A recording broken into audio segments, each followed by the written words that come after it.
Donna. And I'm Kerri. And we are Paranormal Chicks. Episode 139. So I took your advice and I finally watched Emily in Paris. And it was so cute. Look, y'all, we were eating the other day and she comes at me with some names I had no idea. And I was like, wait, what? She was like, at the end. I was like, oh, okay. She was talking like I knew these people. Well, you should. But see, again, I had watched it a month ago. Mm-hmm. So I forgot about it. And then I was like, oh, okay, let me go back into that mindset. Man, don't you hate, though, when you're watching something and you don't know you're on the last episode, of the season, and it ends and you're like, okay, play the next one. Motherfucker, it's over. Yeah, you didn't get to enjoy it as much because you were like, and what's going to happen next? Right. Wait, what? That's a cliffhanger? It's the equivalent of someone taking your last good bite. I think that only applies to you. Look, if y'all don't save your last couple of bites for your favorite part of your meal, are you even living? I mean, I do that, but it will ruin your whole fucking day if someone takes, it'll be a communal tray of whatever, and she'll have her eye on something, but she won't get it. And then if someone gets it, she's like, that's the one I wanted. That is the one I wanted. Okay, it is not that bad. It's more so my meal. Don't wait till I have 3 bites left and be like, can I taste that? Fucking no, these are the best bites. You can't taste this. Look, just don't ask Kerri for her food, okay? No, I'm a stingy bitch when it comes to food and money. More so food. True. Honestly. She'd be like, oh, you need $100? Okay, here. Wait, you want this? I might have a family size, but no. You are messing up my system when you take my food. Because I have a system for eating because I'm a little kooky. I gotta eat everything in twos. A little kooky. You know who's not a little kooky? Well, they may be, actually. Kookie's a good thing. I don't mean that in a bad way. Kind of. I just thought you were going to say kooky, spooky dookie. I don't know. It all rhymes for you. Oh, my God. Speaking of, and then I swear we're going to get to the point. The other day, I wish that I had I don't know what happened to my paparazzi skills at this point. Probably because I was on the interstate. But I got behind an 18-wheeler that was dirty, and you know how people write stuff in the dirt? And it legit, somebody wrote spooky dookie. I was like, they're my people. Right? They see me, I see them. Okay, back to who may or may not be kooky. Patreoners! Thank you so much, Santrell V. from Texas. Amy K. from South Carolina. Monica M. from Tennessee. Justin B. from Missouri. Candy L. from Texas. Megan F. from Texas. Morgan K. from Louisiana. And Jeannie V. from California.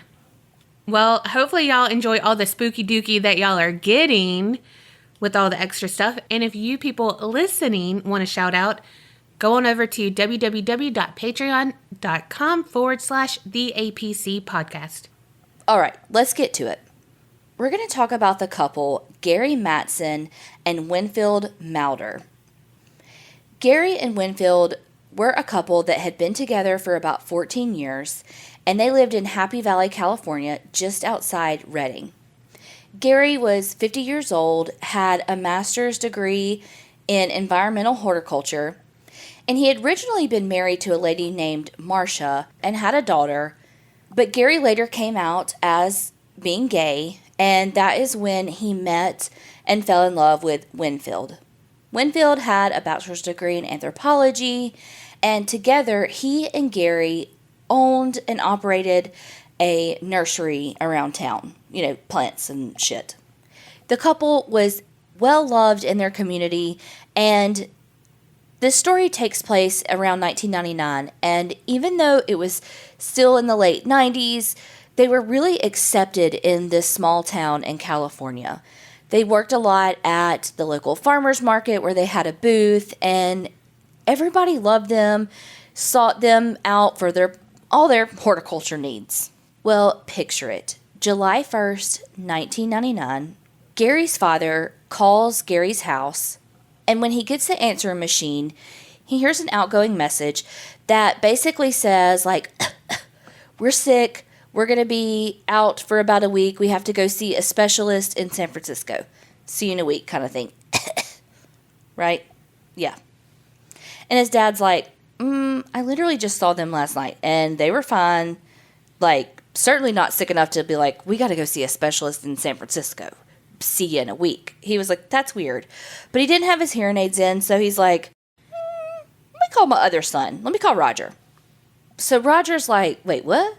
So he calls and listens to the outgoing message, and he goes, that's not Gary. Like, that is not his voice on that recording. And then he hears a voice in the background of that recording go, just calm down. And so he's like, what the fuck? This is not Gary. This is not Winfield. Like, who the fuck is this? So he decides to go over to their house. Who changes their outgoing message besides Blake Shelton in that song, If This Is Austin? Not Gary. Yeah, not Gary and not Winfield. When he gets there, he finds the couple laying in their bed, completely naked, covered in blood. Oh, no. .22 caliber shell casings were all over the floor, and there was blood everywhere. All over the ceilings, all over the walls, everywhere. When police got there, though, it was weird. There were no signs of forced entry, and at first, there really didn't look like there was any signs of a robbery. Their station wagon was missing, but police ended up finding that later, just about 50 miles away. From what the police can deduce from the crime scene, the couple was forced to take off their clothes and get into their bed, and it was this huge platform bed that's about 7 feet off the ground. So they said that the killer had to stand on chairs at the foot of the bed to kill them. Oh my gosh. Why would they make them get up in their bed then? Well, I have an idea, but we'll get there. Okay. Gary had been shot 5 times in the head and 1 time in the back, and Winfield had been shot 7 times in the head and once in the neck. Oh gosh. It was way overkill. Mm-hmm. Police have no idea why these 2 men were murdered, much less in such a gruesome way, but murdered, period. When they start looking into their backgrounds, they see how well loved they are in the community, and no one can think of anyone who would want to hurt them. The only lead that police had, and it was not even really a lead, they realized that their credit card had been taken. Police called the company, and they were like, has there been any activity on this card? No. So they kept calling every, 12 hours every day. And a few days after the murder, police got a hit on the credit card.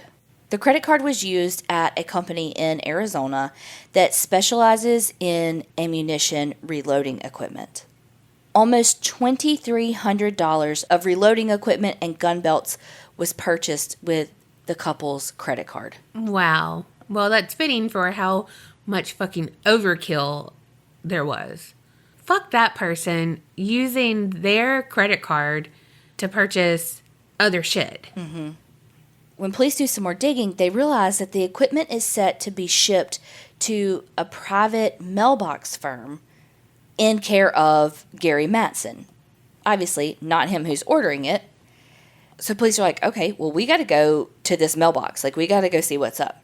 Well, by sheer coincidence, police get there just as the person comes to pick the order up from the mailbox. What the fuck? And when they get there, police realize it's not 1, but 2 men. They get out and they start loading heavy boxes from the mailbox into their car. Police, of course, draw their guns, tell them to get on the ground. And at first, they seem to comply. But then one of the men was kind of acting like he wasn't going to comply. Like, almost like he was ready to die by suicide, but by police officers. Mm-hmm. But eventually, both of the men complied. And they realized that the one who was acting like he wasn't going to, he was wearing a bulletproof vest and had a fanny pack on that had a 9mm Glock and had Gary's driver's license and credit cards in it. Wow. Also, a fanny pack that carries a gun. Like, so unassuming. Police realize that they now have in custody Matthew and Tyler Williams, and they're brothers. Matthew and Tyler are their middle names, but that's what they go by, so whatever. We hate them. They take the brothers into custody, and they're not saying anything. In fact, Matthew, yells through the wall to Tyler, keep your mouth shut. So here's what we know about the Williams brothers.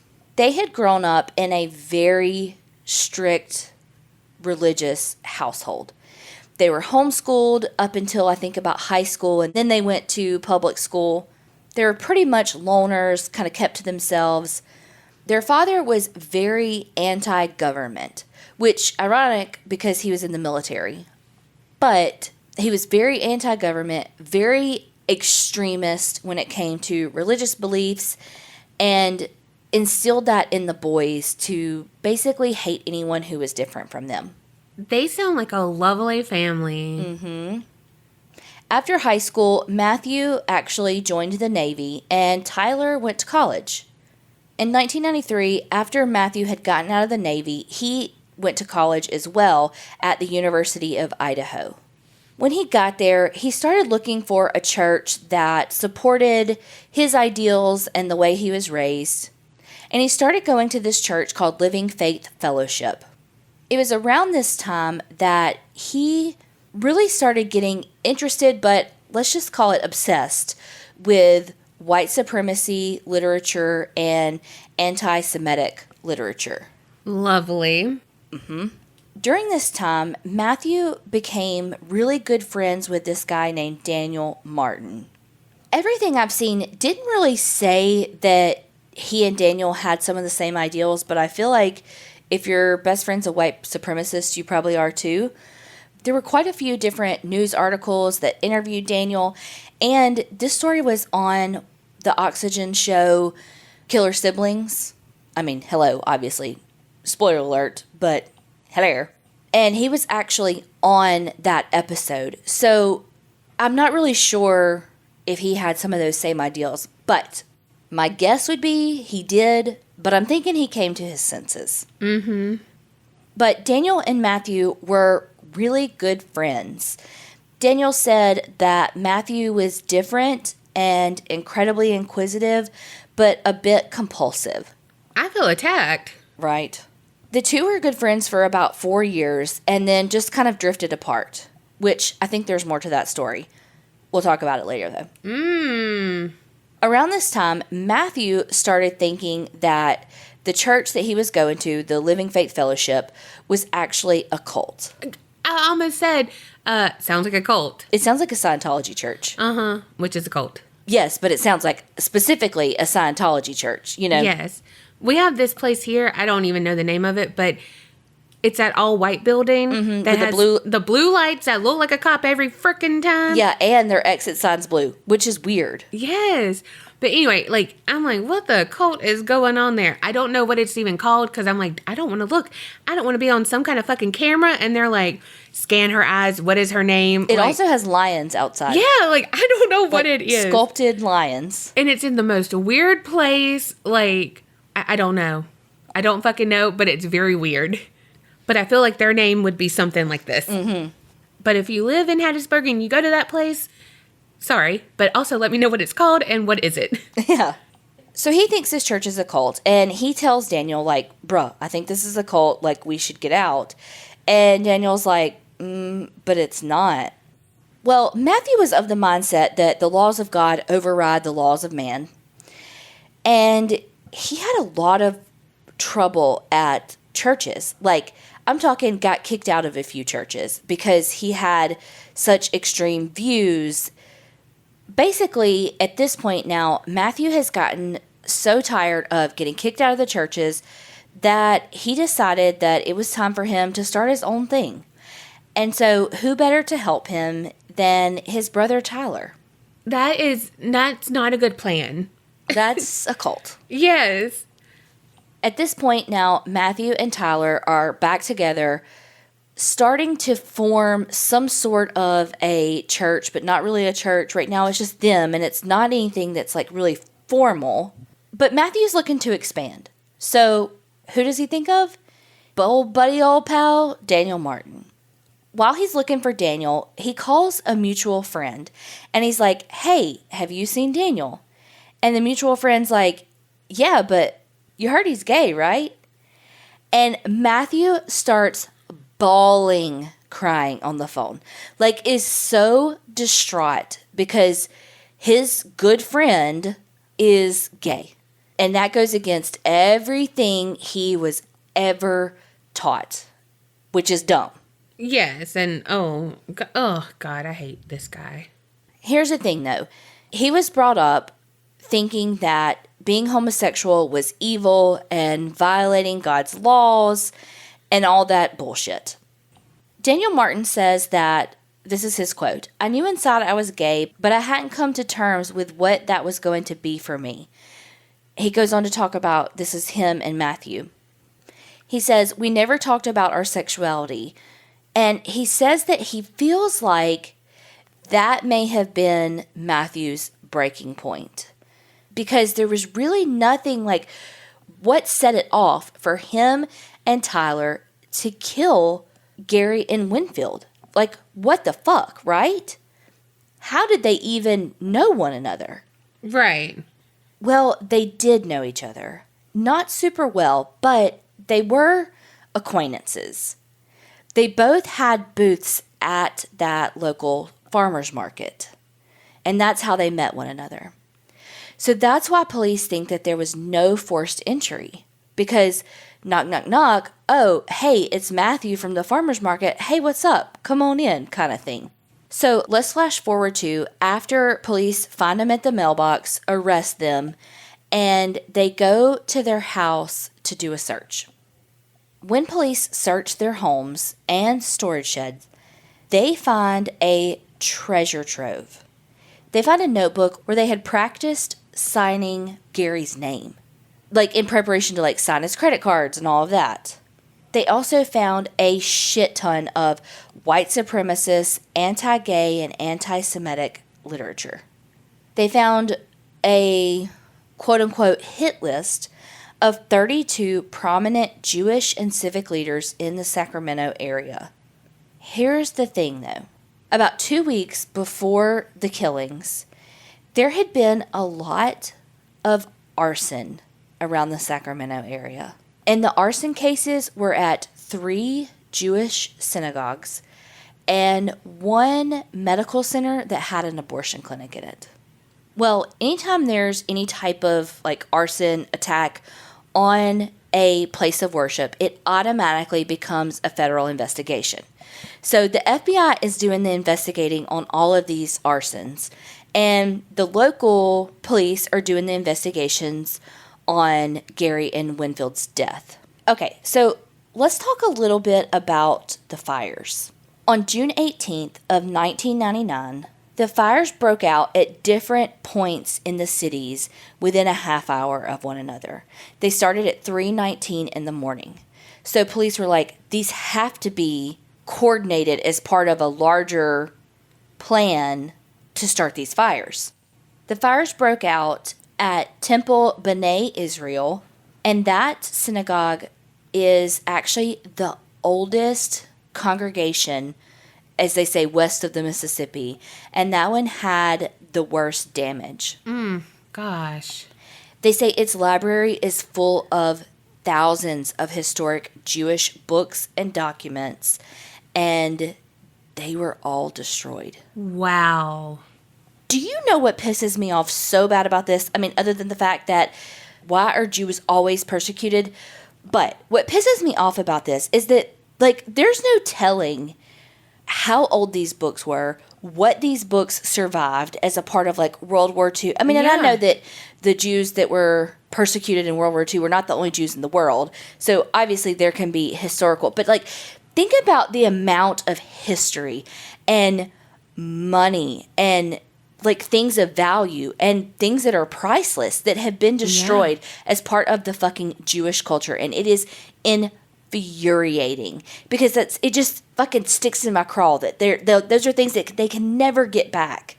I know that there are many other populations that have been persecuted and have the same shit, but it just breaks my heart because I think about all the art and all the books and all the everything that has been destroyed. Mm-hmm. And it makes my stomach hurt. Yeah. The other two temples were Congregation Beth Shalom and Knesset Israel Torah Center. Now, those temples really only had smoke and water damage in their sanctuaries after the sprinklers came on. But either way, there was fucking damage. Someone set that temple on fire because it was a Jewish synagogue. I can't really find out what the damage was at the clinic, but it was called Choice Medical Group. And it, like I said, it just had an abortion clinic in it. All right, let's talk a little bit about the investigation of the fires and just all of the physical evidence. When police arrested them, they found a gun. It also had a makeshift silencer that was made of a water hose thingy, that you put on the end of it to like sprayer. Okay, now let's go to the synagogues and the evidence that was left there. They know that an accelerant was used. It was a combination of oil and gas. And at B'nai Israel, it was all over the walls, the piano, the altar, seating areas, literally everywhere. But the fire actually extinguished itself after just a few minutes. But like I said, the library was a total loss. They did find 3 black 1-gallon mobile oil jugs. They found a torn piece of fabric tied around the handle of each of the jugs. There was trace amounts of debris that were on the mouth of the jugs. There were wooden crates with newspapers. And, okay, here's the thing. The newspapers were from Redding, California, which is 150 miles north of Sacramento. Because remember, the arsons happened in Sacramento. The brothers lived in Redding, California, which is just outside of where Gary and Winfield lived. So they were like, well, how in the fuck did we get this newspaper? Because again, this happened like 2 weeks before the murder, so they had no idea who did it at this point. So they're like, well, what are these newspapers from 150 miles away? There was all kinds of anti-Jewish propaganda that was strewn about the synagogues. Okay, the next little bit of evidence that they found was on the jugs. So they found paint chips that had like a light blue coat over a red coat, white cotton strips of fabric, white and brown dog hairs, different feathers, primarily white and brown, and just some other like fibers with different colors and textures and stuff. I know I'm jumping around. I'm sorry. I know this is probably confusing, but we're still going to talk evidence, but it's just going to be in a little different order. Okay, the day after Gary and Winfield were murdered, that's the day that the abortion clinic was set on fire. Originally, police thought that clinic was set on fire by maybe the owner of the building for insurance money. And at first, it wasn't linked to the arsons at the synagogues. So it wasn't until the Williams brothers were on police radar after they went through their house and storage and all of that and found all of this material with the hit list and all of that they started putting 2 and 2 together. And then they were like, oh shit, those newspapers were from Redding. Okay, they're starting to really be able to put pieces together. All I picture is Ace Ventura being like, Einhorn is Finkel, Finkel is Einhorn, like them putting it finally together. Yeah. Okay, so there was a crowbar, a black crowbar, and a black wrecking bar that were found in the brothers' car. Well, they had receipts showing that it was bought right before the synagogue arsons. Both of the bars had this powdered glass fragments embedded in them. Also, there was like some green paint. This is the importance. The powdered glass fragments was from the synagogues. The green paint was from the medical clinic. Oh, shit. Okay. Mm-hmm. Also, I do want to... Sorry, I know I'm like so ADHD and jumping all the fuck around today. But I found this paper by Faye Springer from the Sacramento County DA's office that was like basically this amazing list and like a paper about the forensic evidence, and so that's what I'm using for a lot of this part. So, I just wanted to give Faye her credit.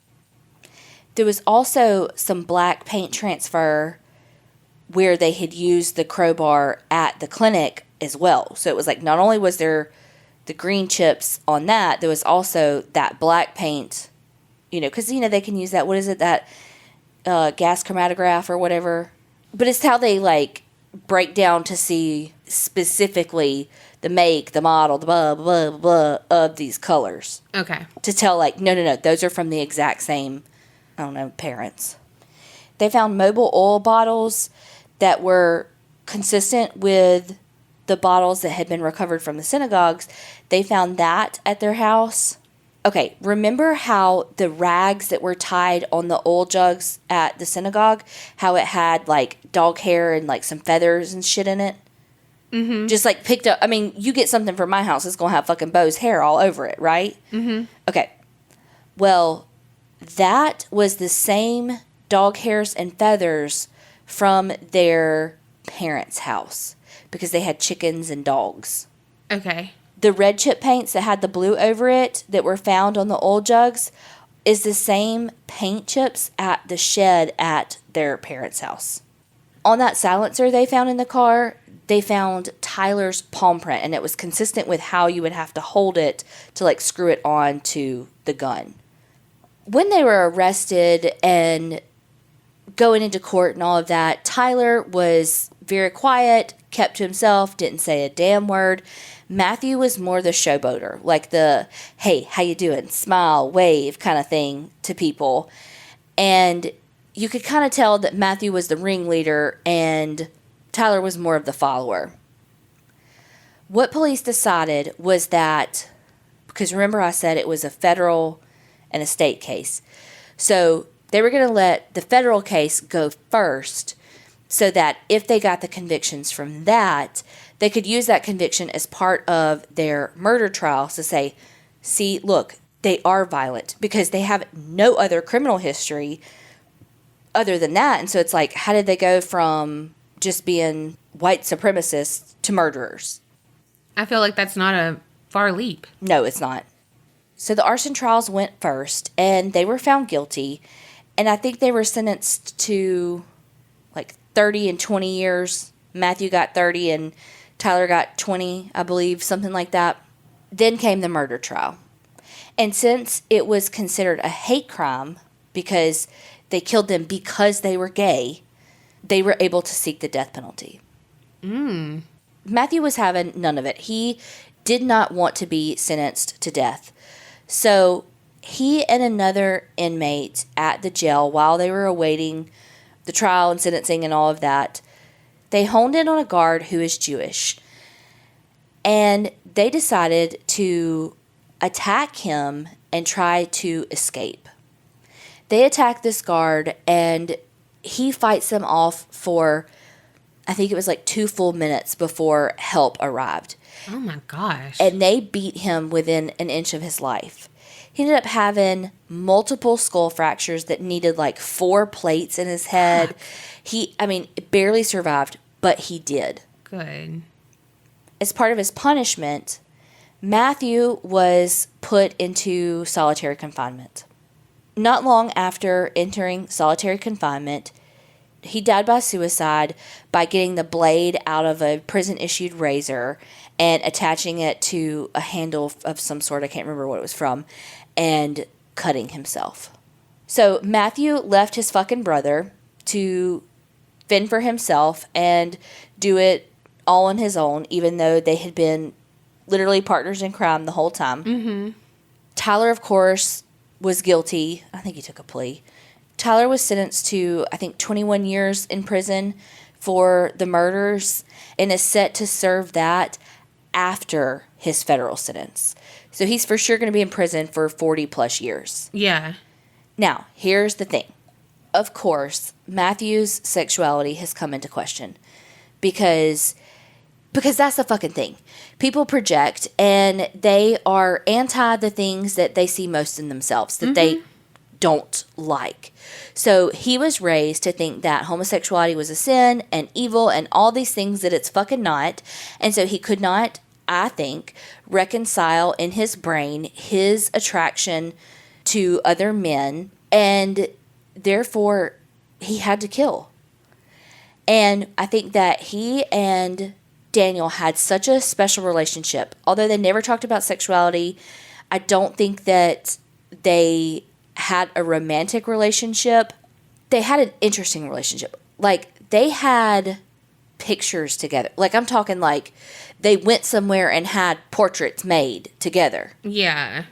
That's not typical of 20-year-old dude friendship. You know what I mean? Yeah. Doesn't mean it can't happen, but I mean, they looked like a couple in those pictures. And so I think that his time with Daniel was Matthew in turmoil, trying to figure out what he was feeling and all of that. And when he called and that mutual friend said that, oh, by the by, Daniel's actually out now, he couldn't reconcile it. Yeah. And so he took it out on the people that he knew were gay, because in my very limited knowledge, I think that he was killing Daniel and killing what he hoped that he and Daniel could have been. Yeah. Do I know that for sure? Abso-fucking-lutely not. Is that some very basic psych bullshit? Yes. But I really think that that's what it was. Mm-hmm. And that's why it was overkill. Yes, exactly. Now, the synagogues and all of that, that's because they were, well, all of it's because they were fucking assholes.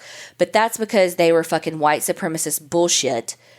And they were, like, getting involved in these national organizations and all of that. And there's a whole lot more to this on that side of it. But they attacked those synagogues because they were Jewish synagogues. And they killed Gary and Winfield because they were gay. It was a hate crime all around. Yeah. And fuck them. And fuck Matthew for leaving Tyler to do this by himself. I really think, too, that part of it was that all of this was kind of going to be coming out about, like, potentially his sexuality, mm-hmm. and he couldn't handle it. No. Daniel was even quoted saying, if Matthew told me he was gay, I wouldn't be surprised at all. And that was probably, other than his brother, his closest friend. Mm-hmm. So what you think? Oh, yeah, exactly what you said. Like, he would not... He's the same as that fuckface who captured those girls and who died by suicide in jail. Ariel Castro? Yes, because they cannot handle... And they don't want anything else to get out. They can't handle what they've done. You know what I mean? Mm-hmm. And so it's like, nope, can't do it. Gotta go, bye. And it's like, you've left all of these people in your, like... wake of terror. Yeah, yeah. And here's the thing, is I don't mean that by any means as suicide in general, because I know that I don't understand... I don't see that as the same. You know what I mean? Like, I don't see that as the same as, like, let's say... someone that we know that has died by suicide, mm-hmm. you know, because it's not. I don't know. I mean, I don't know. What do we know? Yeah, we don't. And even just like these two people, it's not the same as other cases that involve that. Like Ariel Castro is a whole nother fucking level because of what he said. Like, mm-hmm. I couldn't survive in there. Like, you know what I mean? But this is the same for Matthew. Oh, because he even wrote, before he did it, he even wrote a letter to Tyler's attorneys to try to take complete blame of everything. So he did do that. But of course, they're like, this has no legal bearing and you're still going to jail. We literally have your palm print and like that was you on the recording and that was Matthew in the background being like, stay calm. You know what I mean? Like, mm-hmm. you were part of this. So he couldn't handle the death penalty. Mm-hmm. And so that's why he did it. Mm-hmm. But then again, he does have some of the same, like, you know, he was dealing with some serious internal demons, though, trying to reconcile his sexuality with everything that he had been taught and lived up until that point. So, I mean, I guess who are we to say that it is different? Because maybe it's not with what he was dealing with. But the fact that he did it in jail after he had been caught, it's very, I don't know. I just don't like it. It's just icky. Well, and it's not like he was sorry for what he did or anything. He literally tried to kill a guard. Because he was Jewish. Yes. So, I mean, nothing had changed. He was in solitary confinement because of that. And he just didn't want to face what was ahead. Mm-hmm. Honestly, I think Daniel is a better friend than he thought he would be. And he thought something else might come out or something. I don't know. I'm not saying that they did anything, but just even speculation or whatever, you know, like, oh my God, he's going to turn on me because I've done all of this stuff. Like, I killed homosexual people or... Well, and that's why I find it hard to believe that... Not find it hard to believe, but it's just interesting. Like, I feel like their friendship ended, like, pretty abruptly after 4 years. And it's like... Mm-hmm. So, in 4 years and taking, like, cute pictures together, like, y'all never even kissed? You know what I mean? And, like, Daniel even says, like, he felt like there was an attraction there. So, I don't know. It just seems almost like unrequited love, you know? Yeah. And that might be what Daniel's holding on to. That person he knew during those 4 years. He also said how guilty he feels because he said that he feels like Matthew was killing him by killing Gary and Winfield. So, I don't know. You know, there's some guilt there. There's some probably love still there. Mm-hmm. I don't know. Oh, I felt so sorry for Daniel for that guilt. I want to know what ended their friendship because something happened. There was, because I don't think it was just him leaving the church and saying it was a cult and all that. I don't think it was just that. There was something that started the process with the church that started the demise, you know. I think it was some physical thing. Like, if there was an attraction, you know, like how you do the pinky thing. Mm-hmm. It's like, oh, he touched my pinky and he's not going to move it. Okay, he likes me. You know, yes. Oh, my knee's touching his knee and he has it pulled away. He likes me. Like something like that. And it was too long. And it was too real. Yeah, it sent him in a tailspin. Mm-hmm. And so it was like, nope, can't be friends. And then went complete 180. Yeah. I'm really sorry for everyone involved because, like you said, they grew up learning this hate. I just don't understand hating someone because they're different than you to the extreme of, I'm going to burn down their church. I'm going to kill them. Right. But also, you know, I feel like they had kind of gone off on the deep end with some of the white supremacy groups and all of that I didn't even touch on. But they had also, I mean, that had been ingrained in them from the start because their parents were the same way. Their parents kept them separate. You know, it wasn't until they went to high school that they actually went to school. And not just that they were homeschooled. They were homeschooled in a keep them away from everybody, keep them in these ultra radical religious teachings, like that kind of thing. Not just like, oh, they were homeschooled. No. They were like, let's keep them away from everyone in society because they're evil. Yeah. What also cracks me up, and I don't know if I'm going to even say this correctly, but when people are so, like, God's law is above everything and man's law isn't, but they're men, like, we're man, and yet they, like, kill people. And so they're playing God. Well, and I mean, thou shalt not kill. It's almost like that, like, cognitive dissonance where they can't reconcile their want to, like, kill someone because they're different, but that's against the Bible. But, like, it's almost like that outweighs the evil, quote unquote, of someone not being Christian, someone not being, and I'm just saying Christian because that's what they were, but someone not being Christian, someone not being heterosexual, cisgendered, you know. Yeah. We'll never understand. No, and because Tyler's keeping his mouth shut, I know this was a long story, so hopefully y'all followed because I know I jumped around a lot, but it was just so freaking much to tell y'all. And it's like, how do you organize all the stuff? I don't know. It was just hard to organize all the information because it just was. Hopefully yours is a little more organized. Organized, but yeah. All right, so I've been doing spooky, ghosty stuff lately, but I'm switching it up this week because I mentioned on the AMA as this being one of my favorite cases of all time because it just leaves me scratching my head. I don't know. And so I'm dying to know your opinion and all the creepsters' opinions because, like, I want to know your insight. I have no idea what you're talking about. Like, I don't remember us talking about this. That's not surprising. Maybe when you say it, I'll be like, oh, yeah, I remember you saying that. She's going to be lying, y'all. Picture it, August 26, 2013. Bryce Laspisa was an ordinary 19-year-old college student who had just started his sophomore year at Sierra College in Rocklin, California. That day, he had checked in with his mom, Karen, and they had a great conversation, and he seemed excited for what the year held for him. He had always been creative, which led to him majoring in graphic and industrial design. And so now, being a sophomore, his classes were more specific to his major and not just freshman fluff. A little history on Bryce before we continue. He's an only child born on April 30th, 1994 in Naperville, Illinois. He was always the outgoing type who had a lot of friends. He was known as the life of the party.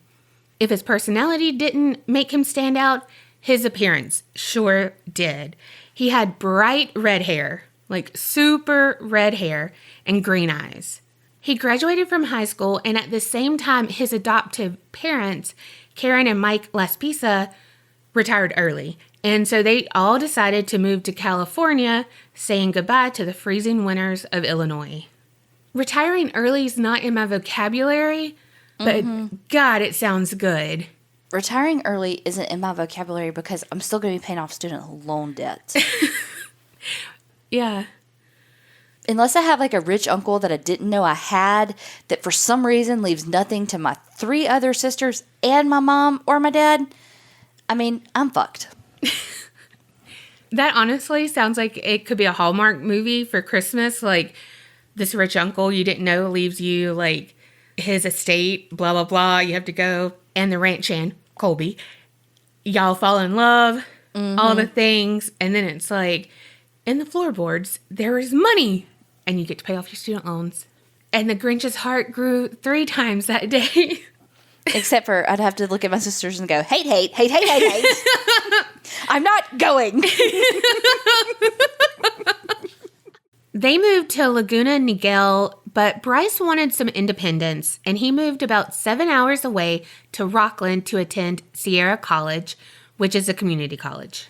During freshman year, he met a girl named Kim Sly, and they were soon Facebook official, and their relationship was great.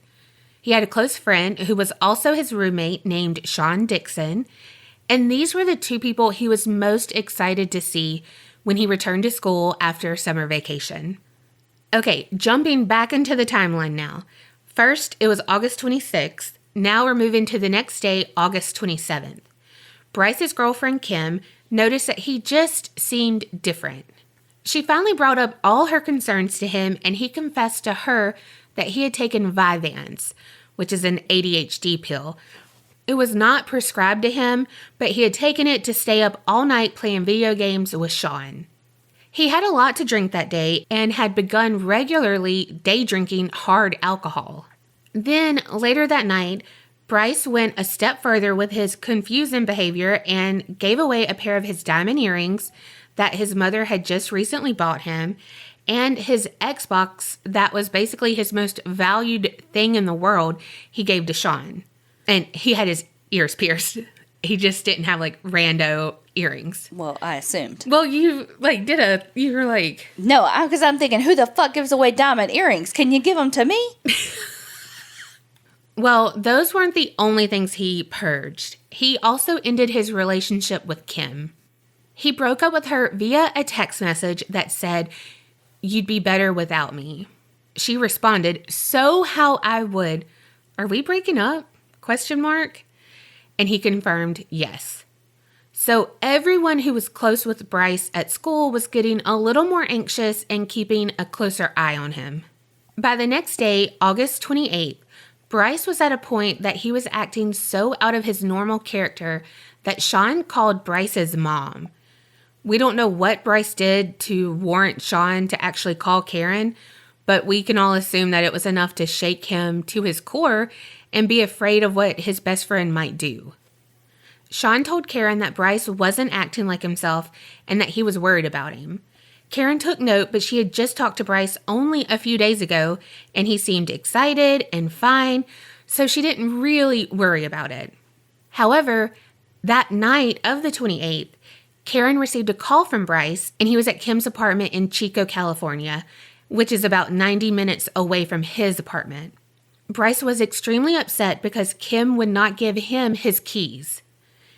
Karen asked to speak to Kim, so Bryce gave Kim the phone, and apparently he had come to talk about their breakup and stuff, and while he was there, he just kept acting very strangely, and Kim wasn't sure that he was in any condition to drive. And so she didn't want any guilt if something happened to him, and of course, she didn't want him to get hurt either. But Karen instructed Kim to give Bryce his keys back because he seemed lucid to her, could hold a conversation, all the things. But Kim did tell Bryce that she was going to book a flight out tomorrow to come spend some time with him. Because now, like in her mind, she's a little on edge because these are his people and they're both worried about him. But Bryce kind of stalled and told her not to book a flight until he talked to her because he has a lot to tell her. At 11 p.m., Karen and Bryce hung up the phone and Bryce left Kim's apartment. Karen assumed he was going home and she told him to let her know when he made it home. At 1 a.m., Karen had missed a call from Bryce because she was asleep. Well, early in the morning of August 30th, she woke up to find the missed call but didn't call back right away because she didn't want to wake him up since he was up late. She assumed he had just called to confirm he made it home, safe and sound. However, later it's found out by a cell phone ping that he was about an hour south of his apartment. At 11 a.m., Karen received a call, but it wasn't from Bryce as she expected it to be. It was from their insurance company. They were informing her and Michael that their Toyota Highlander needed roadside assistance, and that's Bryce's vehicle. They called Bryce to check on him, but no answer. This went on for a bit, but then Karen called Sean just to confirm, hey, Bryce is home, right? Sean informed her that Bryce never came home last night. So Karen and Michael checked their credit card account online because Bryce used their card. He didn't have a job during school and they would give him an allowance. Well, there was a charge to the account and it was from a place called Castro Tire and Truck in Buttonwillow, California. That's about 3 hours north of where they live in Laguna Niguel, so they assumed he's coming home to talk to them and tell them about whatever he needed to. So now they're in sleuth mode because they still weren't getting a hold of Bryce, so they called that tire and truck place, and Christian, the man who answered the phone, was actually the person who dealt with Bryce. Karen explained the situation as any parent would, and she's like, I know this is weird as fuck, but how was he acting? Was anything strange?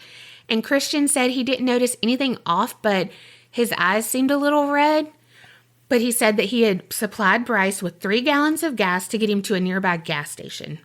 Christian is too pure for this world, and I think he just heard desperation in Karen's voice. So he offered to drive back to where he met Bryce and to see if he's still there. So Christian called Karen back and was like, good news, he's still here, and handed Bryce his phone so he could confirm that he was okay. Karen asked Bryce what he was doing, and he just replied, nothing. Just to note that he is in the same spot as he was 3 hours ago, on the side of the road. So she's like, okay, why don't you go to the gas station, fill up, and head on home? It would be around 3 p.m. when Bryce would make it there if he left at that exact time. But 3 p.m. came and went, and by 6 p.m. they still hadn't heard from him or seen him. He wasn't answering any of their texts or calls, and so they were frazzled. They didn't know what to do, so they called the sheriff's office and reported him missing. I don't know if it's because they are, I'm guessing, well off because they retired early and white. I don't know, but these people, or this police force is just on the fucking ball. They get after it. They ping his cell phone and they head that way to find him. And they do find him around 9 p.m., and he's still in Buttonwillow, and he's only like 8 miles from where he was earlier. This means he moved 8 miles in the last 9 hours and has been in Buttonwillow for a total of 12 hours now, just sitting on the side of the fucking road. I could have walked that in a faster amount of time. Right? The officers asked what he was doing, and he replied, just blowing off some steam. So they asked if they could search his car. He complied. They gave him a field sobriety test, which he passed. And so they couldn't find a reason to detain him or anything. They were thinking they were going to find drugs since Karen had told them about his erratic behavior. Well, they had Bryce call his mom, but he seemed really reluctant to do it. So the officer actually dialed her number and told her, hey, Bryce is okay, and then handed him the phone. Here it is. But here's the thing too, though. I mean, he's an adult, so if he doesn't want to call his mom, I mean, you don't know what the family history is. You don't know what the dynamics are. There could be a plethora. I mean, he could be abused and not want to call his mom because he's trying to escape from her. Yeah. And you know what I mean? And they're like, oh, his mom's looking for him here. Oh, by the way, here he is. And it's like, but no, he's trying to escape. And you know what I mean? Yeah. Not that that's what's going on, but I'm saying you don't know the family dynamics. And so they can't just be like, no, go. Let's take you home, you know? Yeah, I thought it was very weird that he dialed it and was like, talk to your mom. Okay. Well, so she's like, what are you doing? And he, again, just answers matter-of-factly, I'm putting stuff back in my car because they searched my car. Knowing that's not what she's asking. What are you doing? Because it's been fucking 9, 12 hours, what the fuck? So Karen told him to go get some food and then get on 5 South because he's only 3 hours from home. And just an FYI, it said at this point, Bryce had been awake for at least 24 hours, but we think more. Around 11 p.m., Bryce called his mom to let her know that he was getting a drink from a gas station and he'd be home soon. But what they didn't know is that the gas station was located in Buttonwillow. But they soon found out because good old Heart of Gold Christian called them back because he had missed a call from them during the day and wanted to check in. They explained everything that had transpired, and he was like, oh, I could go back and see if he's still there. And Karen and Michael are like, absolutely not. He's on his way home, and don't bother yourself with this. You have done so much. Thank you, but no. But Christian insists, and when he got to the spot, there Bryce is, still sitting. This means he's now been in Buttonwillow for 13 hours. In the same spot. Yeah. I mean, what's he got a portalette next to him? I'd have died. I know. So this time, Christian told them that he's going to follow Bryce to the freeway towards their house to now make sure, hey, he's going to go home. And Christian did exactly that for about 10 miles before eventually turning around and going home. Now it's 1:50 a.m. and Karen told Bryce to stay on the phone with her because he should have been home a long time ago. So stay on the phone, and periodically she would ask him landmarks and stuff, but he would just say it's too dark for him to see anything, but his GPS said he would be there at 3:45. They got off the phone, and then there's one final phone call at 2:08 a.m. because Bryce called his mom and told her that he just couldn't make it all the way because he needed some sleep. So he was going to pull off the highway in a well-lit rest area and he'd be home in the morning. She agreed that he shouldn't drive if he didn't think he could make it, so she said that she would see him in the morning. And by this time, Bryce had been up for at least 48 hours, but again, suspected to be much longer. At 8 a.m. on August 31st, Karen and Michael's heart soar because they heard a knock at the door, and so they know Bryce has finally made it home. But when they open the door, it's not their son, it's police officers. And they inform them that they found Bryce's Highlander overturned on Lake Hughes Road. They couldn't find him, but his vehicle and all of his personal belongings seemed to be there. Inside the car were his laptop and cell phone. Outside was a duffel bag that had been unzipped and his wallet. They say that the back window had been smashed from the inside, and there were only a few drops of blood on the passenger headrest and some on the back seat. Nothing to be concerned over. So when Bryce told his parents that he was going to a well-lit rest area, he actually drove 90 minutes to Castaic Lake, and it was like this hill of power lines and then an embankment, which is where his car was eventually found. There's CCTV footage, and it was implemented to take pictures of license plates, so it's not a video, but it shows Bryce going up the hill at 2:15 a.m., just after he spoke to his mom. And then another picture of him going up the same hill at 4:29 a.m., just an hour before his vehicle would be found at the bottom. So he made a circle. But they don't have anything to prove where he went out of to come back. And then upon further inspection, investigators determined that he did not apply any brakes when he reached the drop-off. And so the tire tracks at the top showed that he was traveling at a high speed before plummeting the 25 feet and flipping on his side. What they think is that that area kind of creates an optical illusion, and the lake looks like it's a lot closer to the cell tower than it is. And then there's an embankment, that drop off, and like it doesn't look like there is one. It looks like, oh, there's a lake. And maybe he didn't know that. So they think that he was trying to drive into the lake. Yeah, allegedly. Police searched the area for Bryce by any means necessary.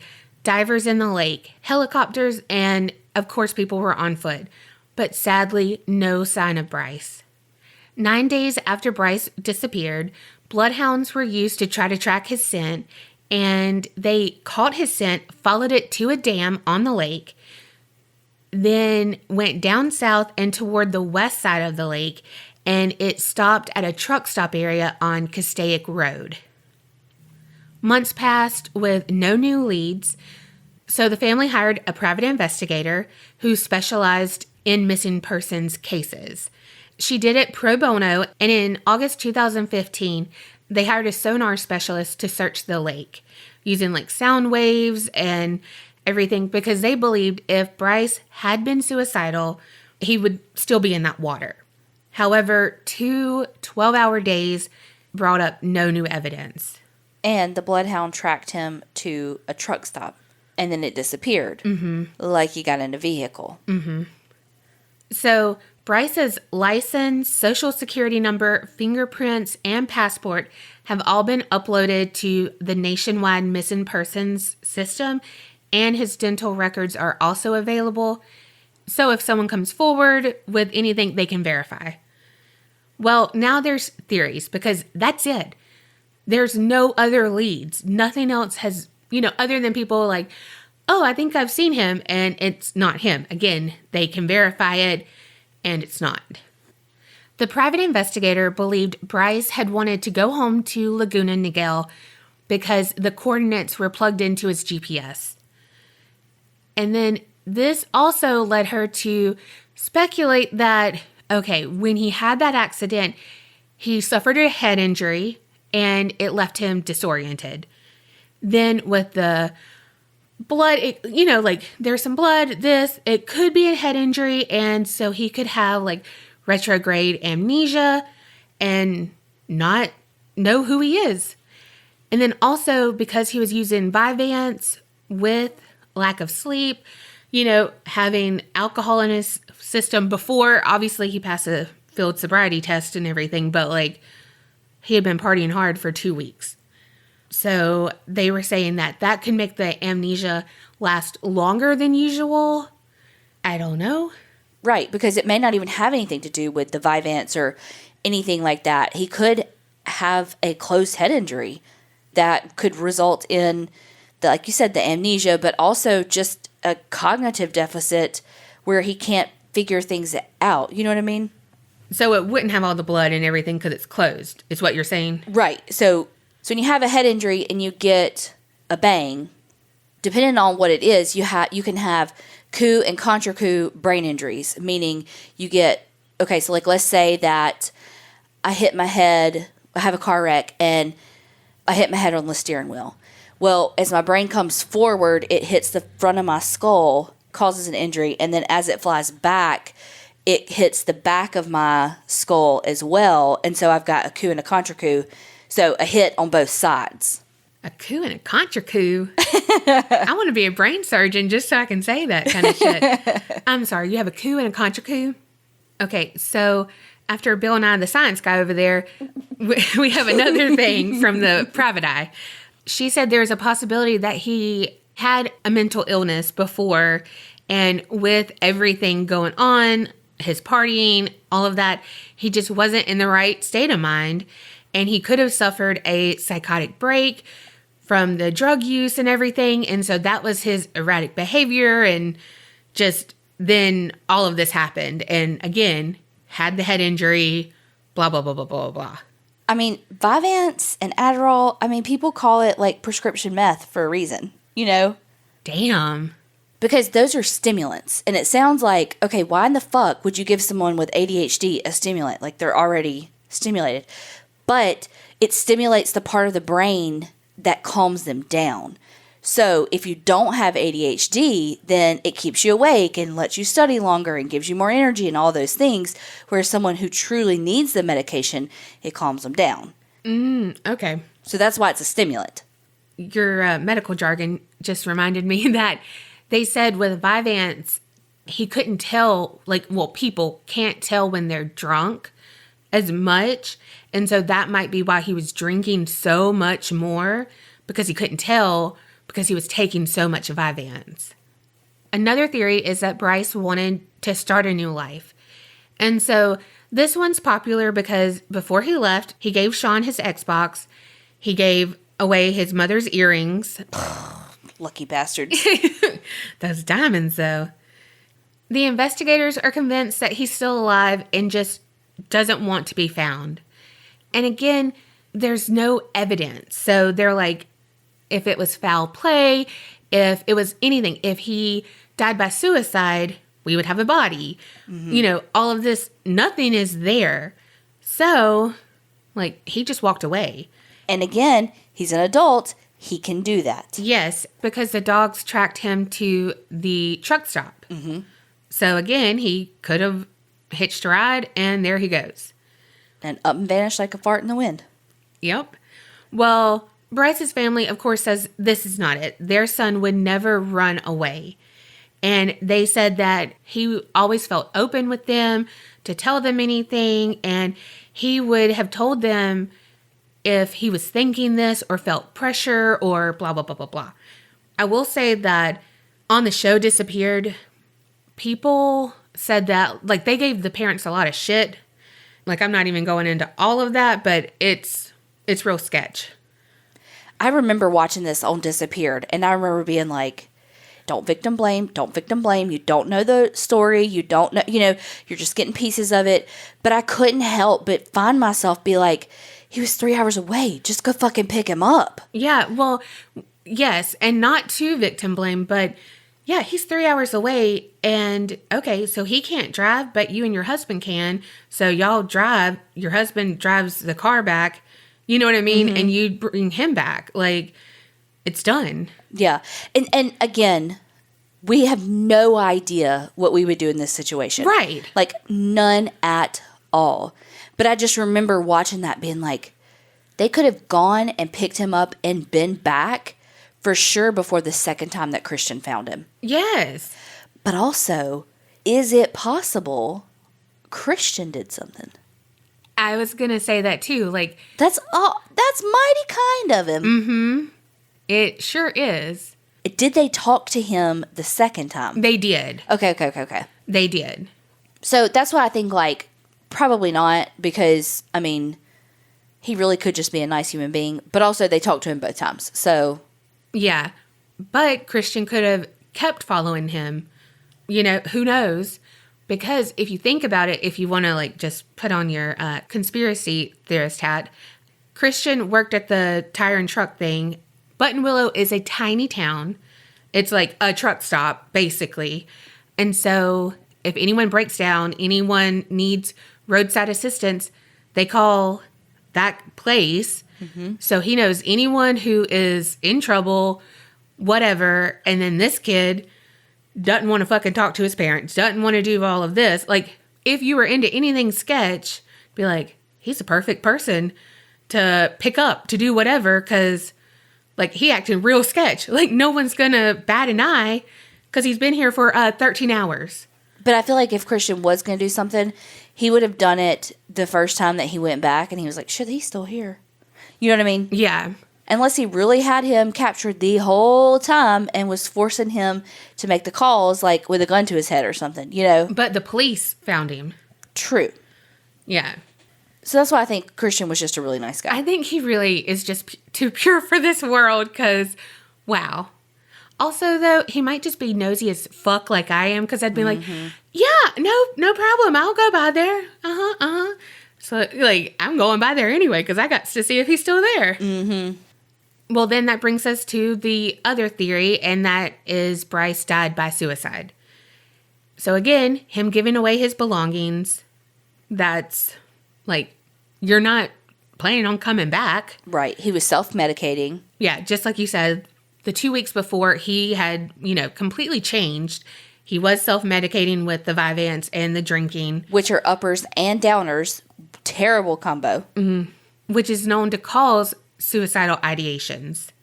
And again, he was accelerating. When he was going, he didn't try to stop. He didn't try to do anything. And so it seemed to be on purpose. And he crashed, was disoriented, freaking out, and then what? That's what we don't know. Right. And then there's something that isn't like what happened to Bryce, but kind of like why Buttonwillow, because again, it's a blip on the map. Like, they're saying that he might have been waiting for a drug deal. Like, if he was coming down from Vyvanse and stuff like that, people said, like, on Reddit and everything, like, look, I've been there, I've done, blah, blah, blah, blah, blah. Like, if my dealer said, hey, be here, don't leave, like, I'm going to be there and not leave. Yeah. And so it's kind of like, And then they said maybe the dealer, like, sketched out on him or, like, whatever, like, sorry, dude, can't make it, don't have any, whatever. So that's when Bryce got upset, and that pushed him over the top. But wouldn't his cell phone records show that? Yeah, and I don't know. I don't know the reports, but no one said anything like, oh, yeah, it's got all these calls, all these texts, all of these whatever. However, he could have had a burner phone. Could have. However, what the fuck did he do in his car for that long? Because one, he only had 3 gallons of gas.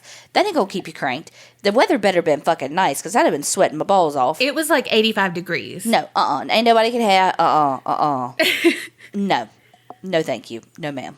A lot of people say if he walked away from his life with no memory or anything, he might be part of the homeless population in California. And that's where a lot of people have thought they've seen him. He's 5'11", bright red hair and green eyes. Yeah. Yes. So, I don't know. But I have my own little theory, of course. Hit me with it. All right. So, one thing, there's no evidence of him. So, if he did want to die by suicide, I feel like he would have found a way after that. Like, well, shit, that didn't work. I'm going to do something else. You know what I mean? But his body would have been close by. It wasn't. Or if he wanted to die by suicide, he crashed but survived. It could have been like, what the hell am I doing? Like, oh my gosh, And like, he decided to walk away from his life right then. Like, holy shit, I was pushed to that point. Like, no way.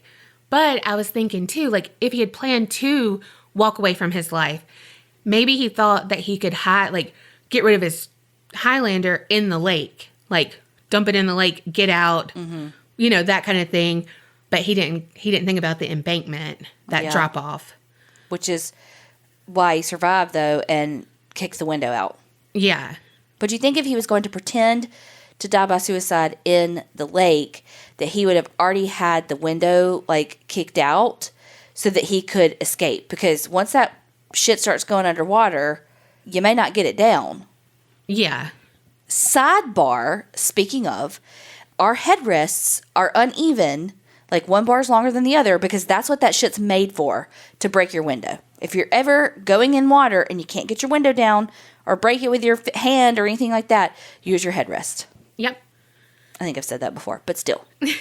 Well, and then, so his duffel bag was open. And they're like, all of his stuff is here. His wallet's here, his blah, blah, blah. But what if he had cash stowed away and that's what he got?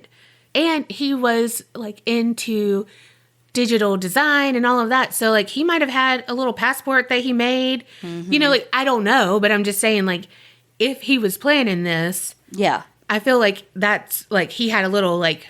Go bag. Yeah, like a tote within the tote. And so he probably did walk to the truck stop. It was like, wherever you're going, I'm going. And then is wherever.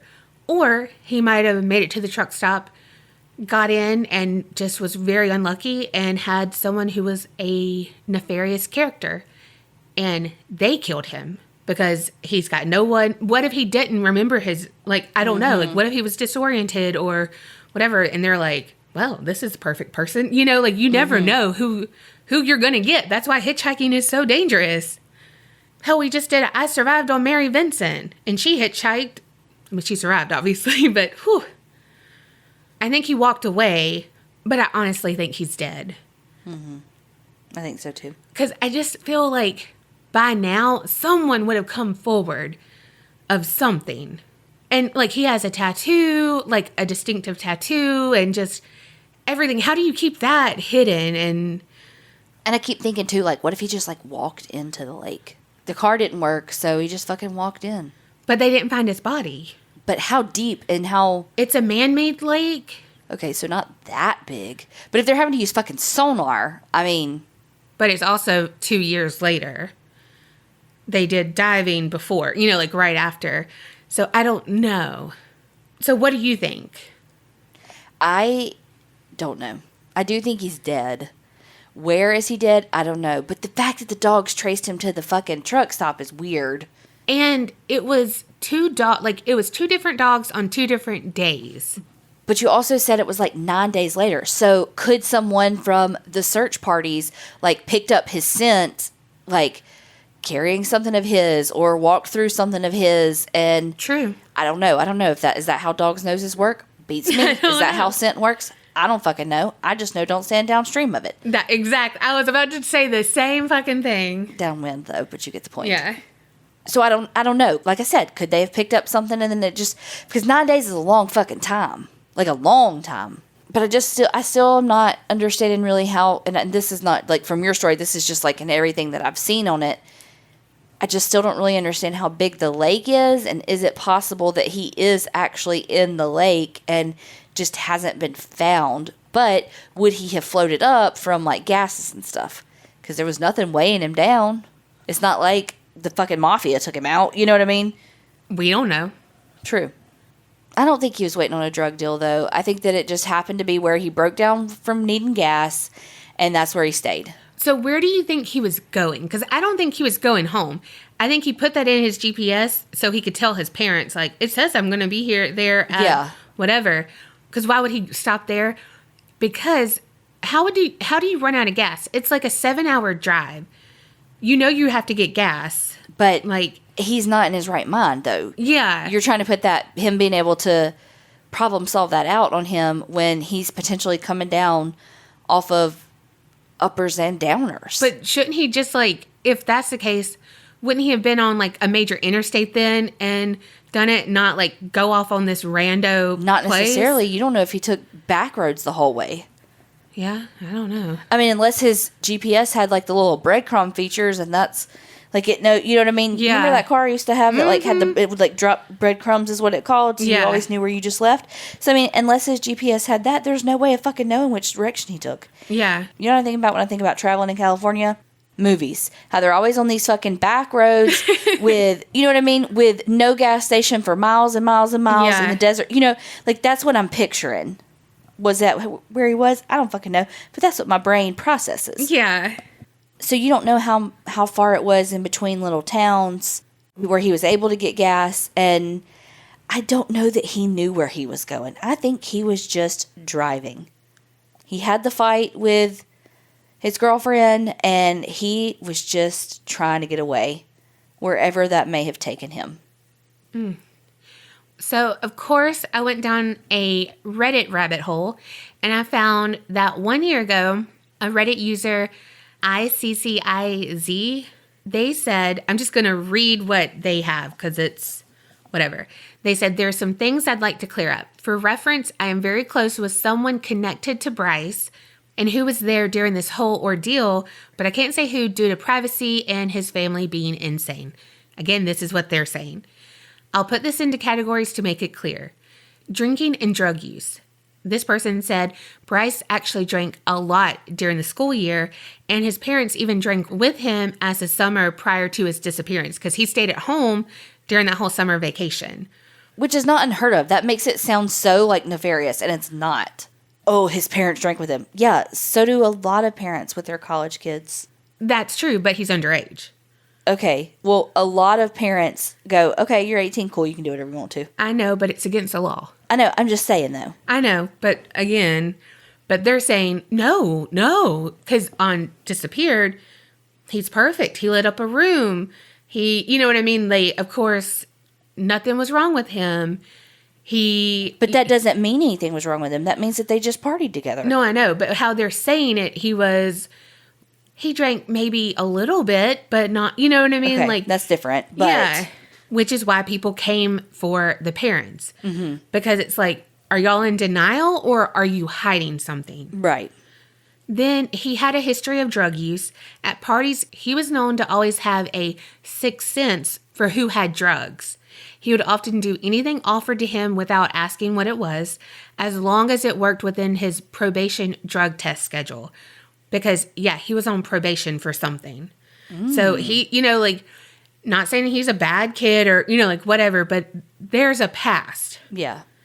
I mean, he could be on probation for God knows what. Right. And this person said that he had just finished probation in July right before his disappearance. So did he binge? They said even from just smoking weed with others soon before his disappearance, he became so paranoid he thought people he was with were going to kill him. And then due to his previous drug charge, which is why he's on probation, yay, now we know. God. You pulled a Kerri. Research. His parents said if they ever found out that he did drugs again, they'd financially cut him off, which I said before, they paid for everything while he was in college. So now they're saying behavior is the next thing. That disturbing behavior that prompted Sean to call Karen was that Bryce was hallucinating and he talked to Jesus and was just all around paranoid. Then he drove to Kim's house in Chico unannounced. So it wasn't like he was like, I'm coming, let's talk this out, whatever. But Bryce was so erratic, her roommate took note. Apparently, he was a calm, loving boyfriend, but that evening he was shoving her, yelling at her, and that prompted her to take his keys. To those who saw him that week, they say he, quote, looked crazy, having the absent look in his eyes like someone who is on drugs, but nobody's home. When he was packing to leave, he gathered all of his boxers, but only like 1 or 2 outfits. So just like rando packing and, what? Now the parents. When Bryce told his mom he wanted to talk to her about something right before leaving Kim's, he actually told her it was about his drug use. Yes, they say he didn't say why, and speculation is because they're so narcissistic. Again, this is what this Reddit user is saying.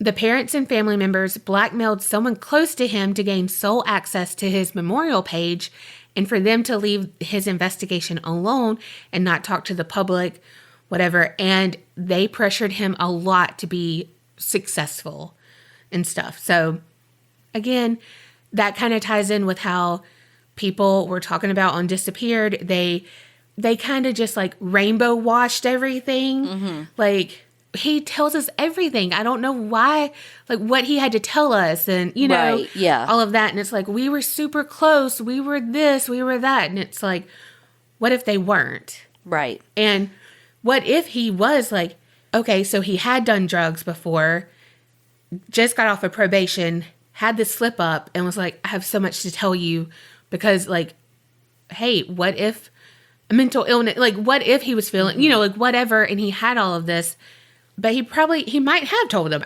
Who knows? Well, but again, in any situation, people are always going to make themselves sound better. So anybody's parents are going to make it sound like they're closer than they are, that they told them everything, that everything was coming up roses and all the things. And then other people are always going to be like, well, that's not how it was at all. Complete opposite, yada, yada, yada. You know? Yeah. And the truth is somewhere in the middle. Exactly. They said that those close to him don't believe that he has memory loss or he died by suicide.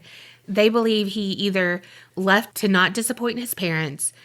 2, he's resourceful, so he's either living off the grid or got in with the wrong people, may have been murdered. Or 3, one of his connections picked him up at the gas station, truck stop, area where his scent ended. And they said that's why he called his voicemail so much, like to wait on his connection to pick him up. And they said, and kept driving past where he crashed to find somewhere good to ditch the car. Again, I don't know because we don't have the phone records to see what happened. So I guess he was just calling to see like if the person was like 5 minutes away, 10 minutes. So, I don't know. And then they kept driving past is because he looped that twice. Yeah. So I don't know. That's what they have. But it's if this person is true and they are closer to this, it has some more insight. I want to know what happened. Like this, I think about this case all the freaking time. This is probably the one case that has stuck with me the most of that show Disappeared out of all the cases that I've watched on that. What about Maura Murray? This case. Damn. I don't know what the answer is, but I know that it's not our jobs to blame people.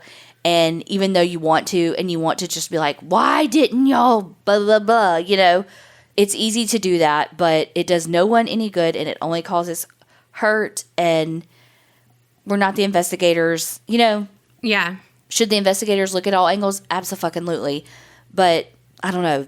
It feels icky to be like bad-mouthing the parents to be like, well, they should have blah, blah, blah. Because again, who the fuck knows what you do in that situation? But on the flip side of it, I'm like, why didn't they go get him? Yeah. Well, y'all tell us what y'all think. Could aliens have abducted him? No. One theory she is sure, like, no. These 2 stories had, like, timeline stuff, so we hope that you took note. You have your murder board going, like, all the things, because, It's interesting, too, because neither one of ours really have a conclusion. Because, like, while mine has a conclusion in that Matthew died by suicide and Tyler's in prison, there's still a conspiracy that they were part of a bigger white supremacy organization that was responsible for the arsons as part of, like, a bigger plan, Yeah. And I didn't really touch on that a whole lot. So you could do, like, a whole thing on that. And then, hello, your whole thing is a conspiracy. I know. Oh, why I love this one is he really just vanished. Like, where is Bryce? And that I know people can dye their hair and everything, but it's like there's something about a ginger that stands out. Yeah, they're always going to be a ginger. No matter what color their hair, like, what their natural, like, I don't know. It's just, they got an energy. They got everything. Like, I don't know. I will tell you one thing. If he is alive and he hears, like, podcasts, all these, like, TV shows that have done stuff, he has such restraint. Because I would have called people. I would have, like, wanted just to hear someone's voice. You know what I mean? Like, to call and hang up. Or, whatever. Like, I could not just disappear. The thing is, though, is that if you did just disappear, you wouldn't feel that way. Because you wouldn't want all those people to know. Because then you would be in this shitstorm of media frenzy that would not end for the foreseeable future. Yeah. And he disappeared because he didn't want to be found. Yeah. Oh, I just know I have no self-control for that. Well, that's why you haven't disappeared. I could not disappear. They'd be like, no, everybody fucking recognizes you from fucking pre-K. You didn't even go to pre-K. And they're like, this bitch was in my pre-K class. I mean, oh. Well, like I said, y'all tell us what the fuck y'all think, because this was some shit. Yes, please tell us. Please. We need to start a thread on the Facebook group to be like, what do you think? Yes. Yes. Why am I doing that? Can somebody say steak? This was a long episode, so thank y'all so much for sticking with us. Don't forget to subscribe and review and all those things. And we have been seeing y'all's reviews, and thank y'all so much. Yes. Thank you. Thank you. Thank you. That helps us so much. We understand that not everybody can join Patreon, and that is one way that every single person listening can help us, is reviews. So thank you for those of you who have, and remember, Creep it real and don't get scared.